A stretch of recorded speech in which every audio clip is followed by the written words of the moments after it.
Allah Ta'ala memperjalankan Rasulullah perjalanan Isra wal Mi'raj. Kenapa? Allah Ta'ala ingin memuliakan langit, ingin memuliakan surga dengan pijakan kakinya Nabi Muhammad. Sebagaimana Allah telah memuliakan bumi dengan pijakan kakinya Rasulullah Shallallahu Alaihi Wasallam, sehingga kedatangan Nabi Muhammad dinantikan oleh para malaikat-malaikat dan arwah sejak ratusan atau ribuan tahun sebelumnya. Fil Bukhari, begitu malaikat Jibril minta dibukakan langit yang pertama, maka ketika istaftah Jibril, gal man bil bab, siapa di pintu langit? Bilang, anak Jibril. Waman ma'aka ya Jibril, siapa gerangan bersamamu wahai Jibril? Jibril bilang, ma'i Muhammad, bersamaku Muhammad sallallahu alaihi wasallam. Begitu dengar nama Nabi Muhammad yang bersama malaikat Jibril, itu penjaga langit, malaikat langit, artinya tahu gak? Dia memiliki power yang kuat. Bahkan malaikat Jibril mau mengaksesnya mesti izin dulu dibukain. Kalau enggak dibukain. Enggak ada yang bisa lewat ke situ kecuali orang yang punya akses. Sehingga begitu dengar bersama malaikat Jibril Nabi Muhammad, maka bertanya, awagad bu'itha alaih, emang sudah diutus? Maknanya apa? Dia kenal dan tahu, dipesenin kalau Nabi Muhammad punya akses. Kalau kelak manusia ini naik melalui pintu yang kamu jaga, bukain buat dia. Nunggu setahun, 2 tahun, 3 tahun, 10, 20, 30, 100, 200, nggak tahu berapa ribu tahun.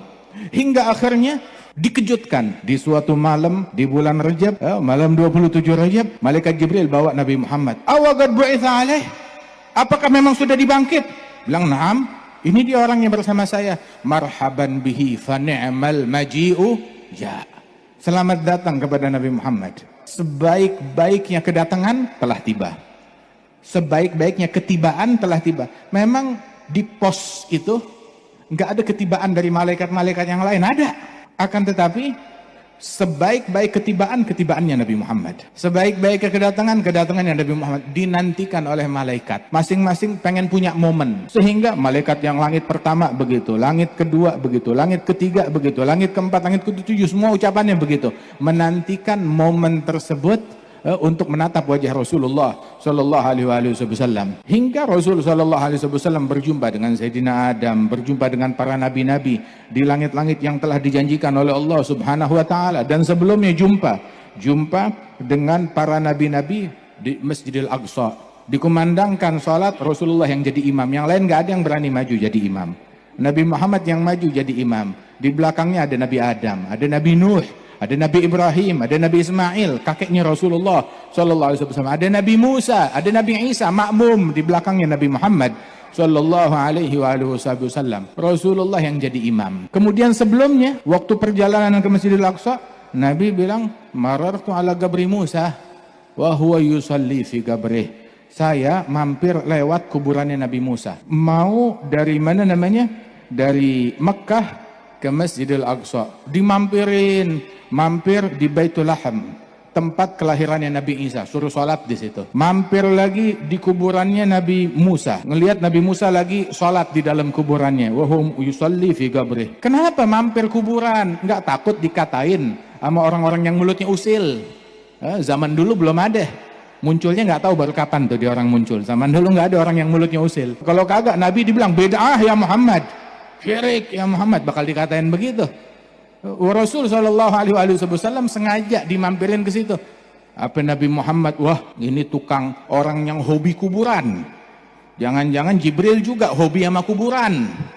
Oh, kita juga sama mengikuti Nabi Muhammad. Kenapa? Ada kepentingan apa mampir kuburannya Nabi Musa? Ngajarin sunnah kepada umatnya. Kalau kuburan umum aja kita disuruh ziarah, apalagi kuburan orang khusus. Nabi bilang dalam kuburan umum, zurul kubura fa innaha tudzakirukumul akhirah. Kunjungi kuburan orang umum, orang awam.